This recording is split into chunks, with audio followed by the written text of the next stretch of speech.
पूजनीय संत समाज देवी और देवता सुने समझे विचार करे और अपना कल्याण करे।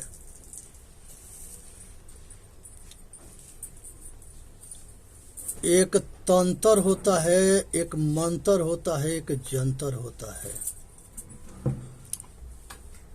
तो जो तंत्र बनाने वाले हैं और जो जंतर बनाने वाले हैं, किसी मुल्ला के पास चले जाओ, वो पाखंड में जो है कहेगा कि तुम्हारे ऊपर भूत है, पिचास है, ब्रह्म पिचास है, और तुम्हारे ऊपर जो है शैतान की छाया है। तबीज बना के देगा, कमर में बांधेगा, बाहीं में बांधेगा, गला में बांधेगा। उसके अपना बोलना है। वो तबीज जो है कमर में, अब बाहीं में, अब बाजू में बांध रखा है, तो वो तबीज उसके रक्षा करेगा, क्योंकि वो कह दिया है कि तुम्हारा रक्षा करेगा, तो वो मान लिया है। लेकिन ये मूर्खन के रक्षा करता है, ज्ञानियों के नहीं। क्योंकि ज्ञानियों के बात पास तंत्र मंत्र जंतर भूत मौलवी मौलाना पाड़े काजी फाजी किसी के ना चलता है।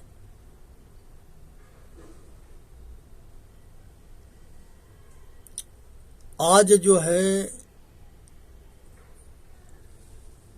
इस भरम जाल से निकलना है, अंधविश्वास से निकलना है, पाखंड से निकलना है। और मंत्र जो होता है, वो मंत्र भी कोई काम ना करता है। इस पर एक कहानी है। एक कुम्हार भाई थे और एक पंडित भाई थे, दोनों में बड़ी दोस्ती था।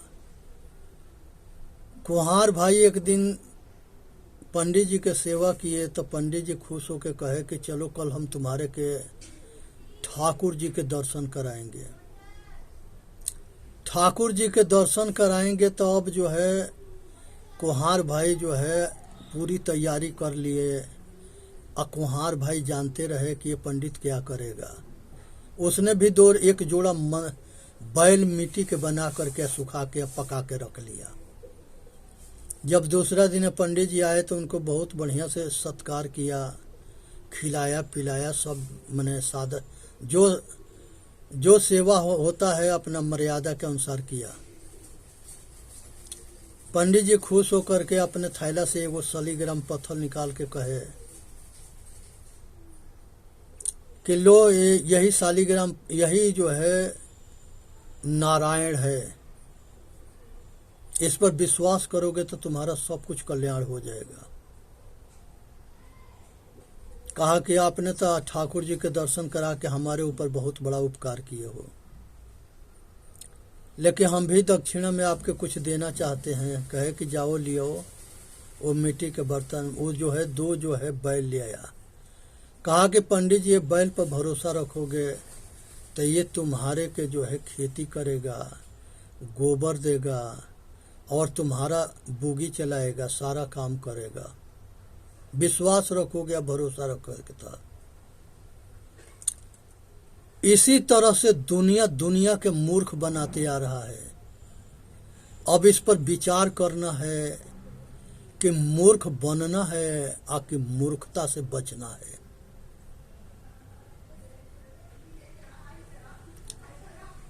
अब अपने ऊपर निर्भर है। आज के टेक्नोलॉजी के युग में मूर्खन के कमी ना है, इसीलिए ये पाखंडियन के दुकान चल रहा है।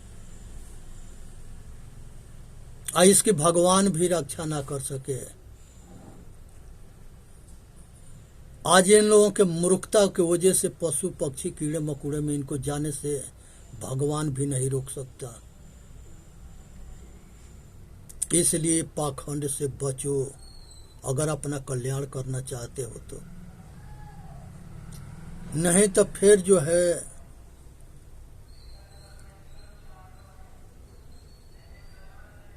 पछताने के सिवा दूसरा कोई रास्ता ना रहेगा। सो परत्र दुख पावई, सिर धुन धुनि पछताए, काल ही कर्म ही ईश्वर ही मिथ्या दोष लगाए। काल के कर्म के ईश्वर के मिथ्या दोष लगाओगे, क्योंकि अपने सुधरोगे नहीं, महापुरुषों के उपदेश ना मानोगे, मनमानी करोगे, अहंकार में पागल हो जाना, अपने के पतन कर लेना है। रावण के बहुत लोग समझाए थे, नहीं माना था, क्योंकि विनाश काले विपरीत बुद्धि, जिसके समय खराब आता है वो किसी के सीख ना मानता है, वो अहंकार में पागल होता है। इसलिए संसार के अंदर किसी भूत प्रेत जादू टोना टोटका के चक्कर में ना पड़ने है। बहुत लोग किसी महिला के कहते हैं कि ये डाइन है, वो हमारे लड़के के मार लिया, हमको तबाह कर दिया, ऐसे कर दिया, वैसे कर दिया। जो ऐसा कहता है अगर वो डाइन होती तो सबसे पहले उसी के मार डालती, लेकिन ऐसा नहीं होता है। इसे साबित होता है कि वो डाइन नहीं है। जिसके नेत खराब होता है वो दुखी रहता है, जिसके नेत सही होता है वो सुखी रहता है। अपने नेत और अपने कर्म पर निर्धारित है सुख और दुख। इसलिए ये सबसे बचनी है। संसार के अंदर पारसी है, ये पारसी जो है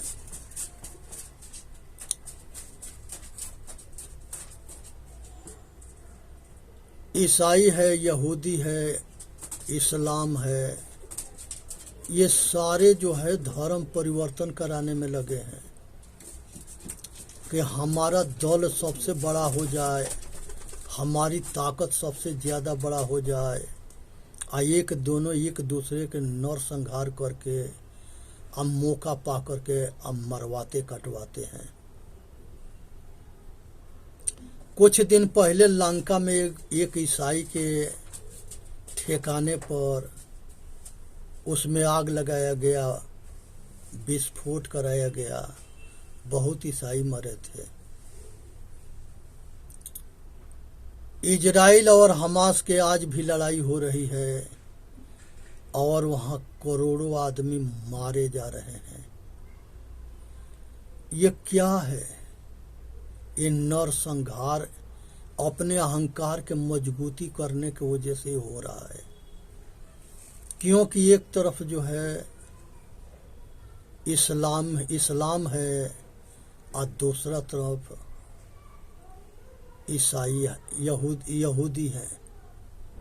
इजराइल यहूदियों के है और इस्लाम दोनों के उसी जगह है जहाँ पर ईसा मूसा सब रहते थे। उसी जगह के लेके दोनों में टकराव है और दोनों में नरसंहार हो रहा है। तो इसलिए जो है संसार में नरसंहार वही करता है जो खुदा से बैरी होता है, जो अपने को नहीं जानता है न दूसरे के जानता है। अज्ञान प्रचंड जब होता है तब वो अपने अहंकार में चूर होकर के दूसरे के नरसंहार करता है। इसलिए ये सब नरसंहार से बचनी है और अपना कल्याण करना है। कृष्ण भगवान गीता में कहते हैं कि हे अर्जुन, जिसको ये पता हो जाता है कि सुख देंगे तो सुख होगा, दुख देंगे तो दुख होगा, तो वो किसी के दुख कैसे दे सकता है? जिसके अस्तित्व है वो कभी मिट नहीं सकता, और जो अस्तित्व नहीं है वो हो नहीं सकता। असत कभी सत्य नहीं होता, असत कभी असत्य नहीं होता। इसलिए जड़ चेतन दो है। आज जड़ परिवर्तनशील है, आज चेतन साक्षी भाव है, सबके जनैया है, घट घट वासी है। इसलिए संसार के अंदर जो है हर नर नारी अपना कल्याण करे। कहते हैं सब कि गंगा में नहाओगे तो कल्याण हो जाएगा, मोक्ष हो जाएगा। काशी में, मथुरा में, प्रयागराज में, हरिद्वार में मरोगे तो मुक्ति हो जाएगी। दुनिया में किसी तीर्थ में मरने से मुक्ति ना होता है, ये मूर्ख बनाते हैं लुटेरा।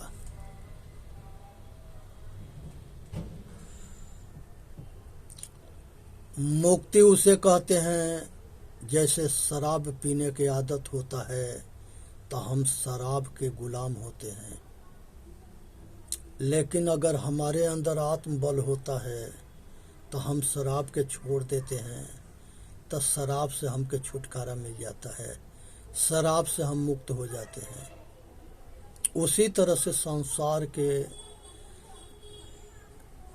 पंच विषय के आसक्ति, कामना, वासना, राग, द्वेष, तृष्णा, ये सब के आसक्ति हमारे बंधन है। ये सब को हम छोड़ देंगे तो हमके मुक्ति हो जाएगा। और ये सब दुख के जड़ है। इसलिए कहीं गंगा में नहाने से शरीर साफ होता है, मन नहीं। अब मन जले साफ ना होगा तले कल्याण ना होता है। इसीलिए जरूरत है कि अपने इंद्रियों के अपने बस में करो और अपना मन को साधो, अपने बस में रखो। एक साधे सब साधिया, सब साधे एक जाय।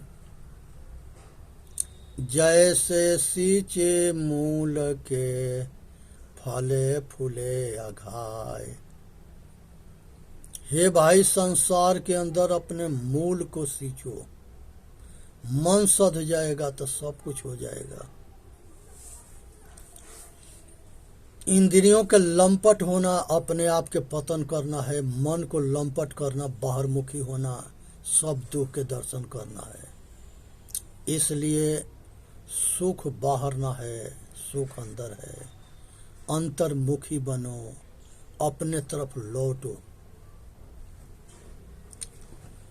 इसलिए जो है किसी नदी में नहाने से मुक्ति ना होती है, चाहे वो गंगा सागर हो और चाहे गंगा हो। किसी जगह नहाने से मुक्ति नहीं मिलता, शरीर साफ होता है। इसी तरह से पत्थर के संसार में किसी मूर्ति के पूजने से भी कल्याण ना होता है, जिंदा मूर्ति के पूजने से कल्याण होता है।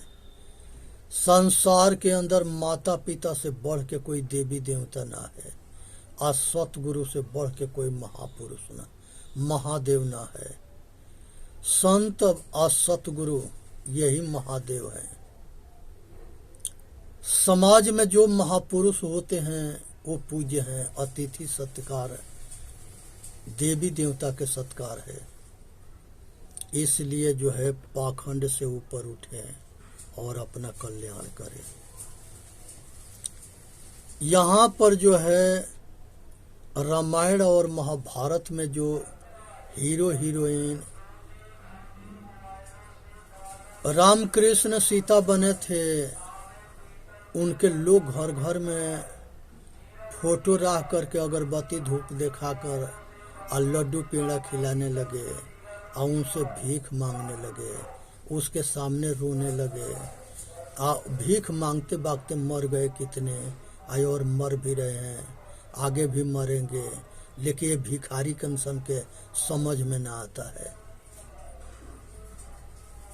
कि जिसको हम पूजा कर रहे हैं ये सब जो है नौटंकीबाज थे। ये रामायण महाभारत दिखा करके अब मार्गदर्शन देना था, तो उसे शिक्षा ना लिए वो हीरो हीरोइन के पूजा करके और लड्डू पेड़ा खिलाने में लग गए, क्योंकि पाखंडे में मजा आता है।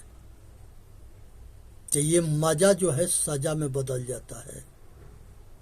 इसलिए सावधान रहना। अब मजा को सजा में मत बदलने दो, पाखंड मत करो, ना भटको ना किसी के भटकाओ, अपना कल्याण करो, दूसरे के कल्याण करने दो। इसी तरह से जो है भगवान शिव के कहते हैं कि उन्होंने गणेश जी के सिर काट दिए और हाथी के सिर जोड़ दिए। ये गपोल शंख है, ये कोरा झूठ है, ये मिलावटबाजी है। महान जो जोगी होता है वो अपना दुश्मन के भी सिर न काटता है। वो तो गणेश भला उनके लड़के थे, और गणेश नशेड़ी या भजेड़ी नहीं थे कि भांग धतूरा खा के पगलाए रहते थे। जो गुरुकुल चलाते थे, आज जिनके शिष्य भगवान जैसे परशुराम थे, रावण थे, जनक थे, सब राजकुमार थे, एक से एक ऋषि मुनि थे, क्या वो गजेड़ी भंगेड़ी दिखाई दे रहा है? यहाँ शिव की चरित्रहीनता के मिलावटबाजी किया गया। ये गद्दारन के बर्दाश्त ना हो रहा था भगवान शिव के महानता, इसलिए सब उनको छवि खराब किया गया, क्योंकि देश भी गुलाम था। आज जो हमारे आज़ाद लोग थे वो हमारे संस्कृति इतिहास के विनाश किए। इसलिए आपस में लड़ने की जरूरत ना है, विचार के संशोधन करने की जरूरत है, सत्य की कसौटी से कसने की जरूरत है, सत्य असत्य के निर्णय करके सत्य को अपनाने की जरूरत है और असत्य के छोड़ने की जरूरत है। ये पाखंडी ब्रह्मा को कहते हैं कि ब्रह्मा अपना पुत्री के संगे भोग विलास किए। ये ब्रह्मा के चरित्रहीनता के जो है प्रदर्शन करना है। ब्रह्मा जो है कर्मकांडी पंडित थे। यहाँ पंडित तीन तरह के बताया गया है। एक ब्रह्म को जो जानता है वो ब्राह्मण है और वो ब्रह्म चेतन आत्मा है। और दूसरा जो है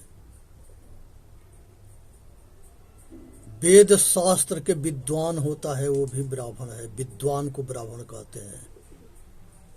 जैसे वेद व्यास थे, धीवरी पुत्र, दासी पुत्र नारद थे और रत्नाकर डाकू वाल्मीकि थे। कोई भी विद्वान बन सकता है, चाहे वो भंगी के औलाद क्यों ना हो। जैसे भंगी के लड़के जो है पराशर ऋषि थे, जिसके वेद व्यास हुए। घबराने की जरूरत ना है। कोई जरूरी नहीं है कि अगर बाप शैतान होगा तब बेटा महान नहीं बन सकता है।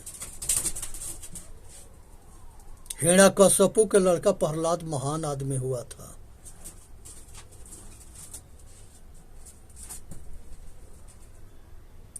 तो इसलिए जो है बहुत ऐसे बीसे सर्वा बहुत महान थे, उनका लड़का रावण शैतान हुआ था। तो इंसान के शैतान, शैतान के इंसान होते आए हैं। इसलिए घबराने की जरूरत ना है। औलाद के अगर सुधारना है तो बाप महतारी के पहले सुधारना होगा, तब औलाद सुधरेगा। इसलिए इस पर ध्यान देनी है और अपना कल्याण करना है। विष्णु भगवान के चार हाथ दिखाया गया है। दुनिया में चार हाथ किसी के ना होता है।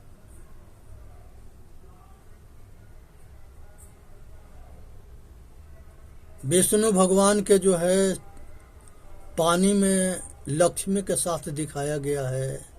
समुद्र के मंथन से बहुत कुछ निकलते दिखाया गया है।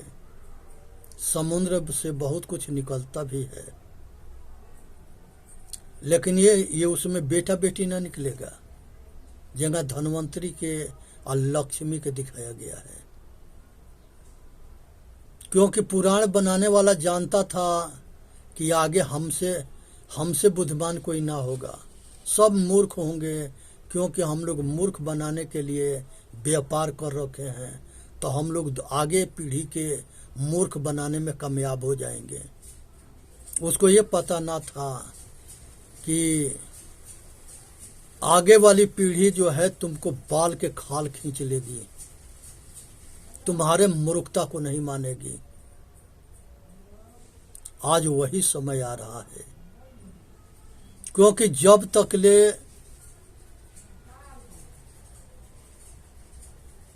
चार युग के निर्माण जो होता है, जब आत्मज्ञानियों के जनसंख्या 25 से ऊपर होता है, 25 से नीचे होता है तो वो कलयुग होता है। अब 25 से ऊपर होता है वो त्रेता होता है, ये 50 तक जाता है।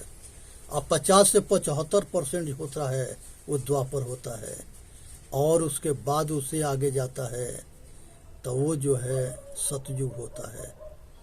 उसमें 80% आत्मज्ञानी होंगे, अब 15-20% गधे होंगे, अज्ञानी होंगे, पशु होंगे, मूर्ख होंगे। लेकिन जब 80% ये मूर्खन के जनसंख्या होगी तो यही काल के युग है, कली काल है, महाकाल है। आज जो है दुनिया में आत्मज्ञान के लपट आग लगी हुई है, और ये आग जो है तब तक शांत ना होगी जब तक ले सारे अज्ञानियों के खोपड़ी में ज्ञान के दीपक नहीं जला देंगे। इसलिए आज जो है सभी लोग बहुत तेजी से लगे हैं और एक दिन सफल होंगे। समय लगता है लेकिन कामयाबी मिलती है। आप पाखंड के अंत होना है, सतयुग आना है। कली भगवान के नाव पर जो है जो पाखंड चल रहा है कि 24वां अवतार कली अवतार होगा, वो सारे अवतार हो चुका है। जिसके खोपड़ी होके वो पहचान करे, जो सत्य धर्म के आज रक्षा कर रहे हैं वो सब देवी देवता है। जो पाखंड के से लड़ रहे हैं, अधर्म से लड़ रहे हैं, सत्य के रक्षा के लिए मरते मारते आ रहे हैं, यही सब धर्मात्मा है, वही सब संत महात्मा है। इसलिए जो है पाखंडी ना बननी है, सत्य धर्म न्याय के रक्षा करना है और अपना कल्याण करना है। इसी तरह से राजा दक्ष के जो है सिर काटना, बकरा के सिर जोड़ देना, ये सब जो है पाखंड है। ऐसा नहीं होता है। प्रकृति नियम सबके अलग अलग ना होता है, एक होता है। शिव के 5 गो सिर दिखाने का मतलब है कि पंचमुखी परमेश्वर। 5 आदमी मिल के किसी बात के निर्णय करते हैं, उसको पंच परमेश्वर कहते हैं। यही 5 सिर के प्रतीक है। विराट अर्धनारीश्वर रूप जो दिखाया गया है शिव के या बृहद विष्णु कृष्ण के, ये नर नारी समाज है। इसको समझने की जरूरत है। इसी को समझने के लिए ये सब दिखाया गया है। विष्णु सतगुरु है, हरि है, अंधकार के हटा के प्रकाश के रोशनी करते हैं और सत्य धर्म न्याय के स्थापना करते हैं और धर्मी सन के ठिकाने लगा देते हैं। हमारे सारे महापुरुष जितने देवी देवता हुए, ये सारे असुरों के नाश किए और देवी देवता संत मुनि के रक्षा किए। वही काम आज भी हो रहा है। आज के डेट में जो है आदित्यनाथ जोगी हैं, और नरेंद्र मोदी है, अमित शाह हैं, बहुत ऐसे महापुरुष आज की डेट में तैयार हैं जो अधर्म से लड़ रहे हैं, अधर्म की स्थापना कर रहे हैं और अधर्म के विनाश कर रहे हैं। इसलिए सबको सावधान होनी है। हम सभी मिल करके सेवा करेंगे तब जा करके कामयाबी मिलेगा। इसी तरह से जो है संसार के अंदर जो है बृहस्पति जो तारा दिखाया जाता है, वो अंगिरा ऋषि के बृहस्पति लड़के थे जो देवगुरु थे। उनको आकाश में उन एक नाम तारा के नाम से याद किया जाता है। ऐसे शुक्राचार्य थे, वो राक्षसन के गुरु थे और बृहस्पति के बहनोई लगते थे। उनको भी आकाश के एगो तारा से जोड़ा गया है।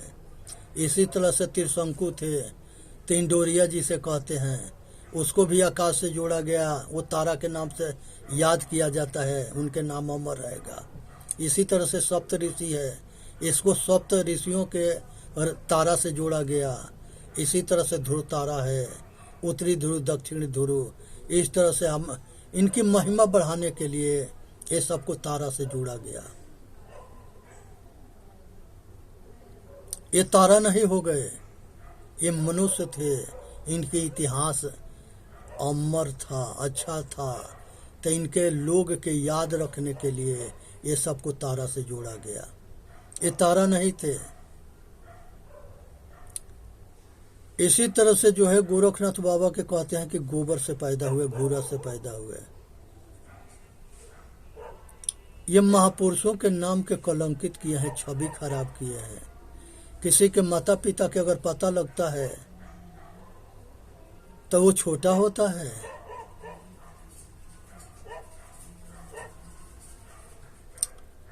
जबाल जो है गौतम ऋषि के यहाँ पढ़ने जाता है, जबाली पुत्र जबाल, तो गौतम ऋषि पूछते हैं कि तुम्हारा कुल क्या है।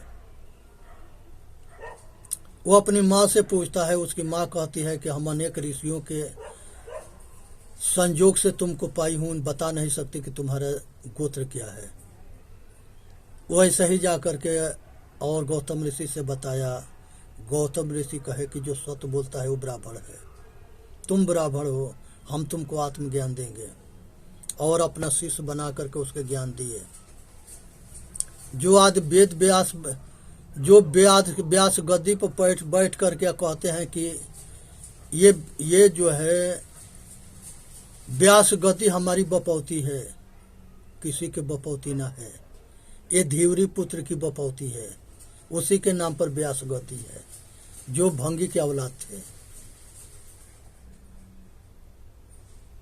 पाखंड में मत पड़ो। योग्यता जिसके हो जाएगा वही वो गद्दी का अधिकारी बन सकता है। वो जाति से, मजहब से ऊपर होता है, नीच ऊंच के भावना से ऊपर होता है। जिसके अच्छाई आ जाता है वही अच्छा हो जाता है, जिसके अंदर बुराई आ जाता है वो बुरा होता है। चाहे वो हिंदू हो, मुसलमान हो, सिख हो, ईसाई हो, चाहे कोई हो। कबीर साहब के कहते हैं कि तालाब में उतरे थे, आकाश से उतरते हैं। उनकी महिमा बढ़ाने में पाखंडियों के कसर ना छोड़े, कमी ना छोड़े हैं। सभी में ये अनाड़ी घुसे पड़े हैं और सभी में कीचड़ लपेटे हैं और छवि खराब किए हैं। अपना दिमाग ना है तो दूसरे के समझना भी तो चाहिए। चेतन जीव दुख मुक्त चैनल पर आके अपना कल्याण करे। बोलिए सतगुरुदेव की जय। साहेब बंदगी, साहेब बंदगी, साहेब बंदगी।